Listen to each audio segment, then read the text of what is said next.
కీర్తన గ్రంథం 20 కీర్తన గ్రంథం మొదటి 2 వచనాలు. ఆపత్కాలమందు యెహోవా నీకు ఉత్తరమిచ్చును గాక, యాకోబు దేవుని నిన్ను ఉద్ధరించును గాక. పరిశుద్ధ స్థలములో నుండి ఆయన నీకు సహాయము చేయను గాక, సీయోను నుండి నిన్ను ఆదుకొను గాక.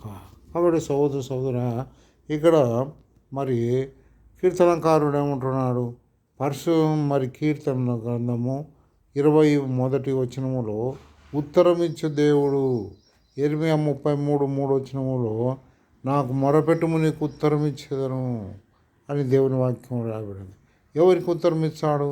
కీర్తన గ్రంథం 145:18 వచనంలో ఆయనకు సమీపముగా ఉన్న వారికి ఉత్తరం ఇచ్చేవాడు.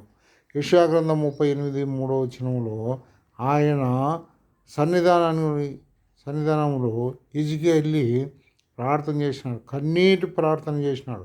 అందును బట్టి ఆయనకు సహాయం చేసినాడు, ఉత్తరం ఇచ్చినాడు. యోహాను సువార్త 12:3 వచనంలో మరియమ్మ తన కన్నీటితో ఆయన పాదాలు తడిపి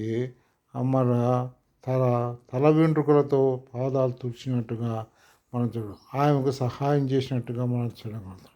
కాబట్టి సహోదర ఈ ఉదయకాల సమయంలో మనం దేవుని సమీపించి ఆయన సన్నిధానంలో కన్నీరు కార్చుతున్నామా? దేవుని వాక్యం రాయబడింది 2 దినవృత్తాంతాలు 30:27 వచనంలో ఆయన సైన్యానికి బలము అనుగ్రహించినట్టుగా మనం చూడగలుగుతాం. లూకా సువార్త 18వ అధ్యాయంలో సుంకరి పరిసయ్యుడు దేవాలయానికి ప్రార్థన చేయడానికి వెళ్ళినారు. అయితే సుంకరి ప్రార్థన నీతివంతునిగా తీర్చబడింది, పరిసయ్యుని యొక్క ప్రార్థన నిరాకరించినట్టుగా మనం చూడగలుగుతున్నాం.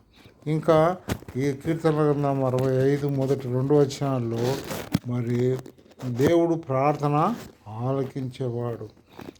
ఏలియా ప్రార్థన చేసినాడు, ఏమని?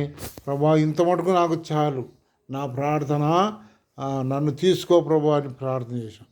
అది పరమునకు కొనిపోలేదు. ప్రార్థన పరిసయ్యుని యొక్క ప్రార్థన కూడా పరమునకు కొనిపోలేదు.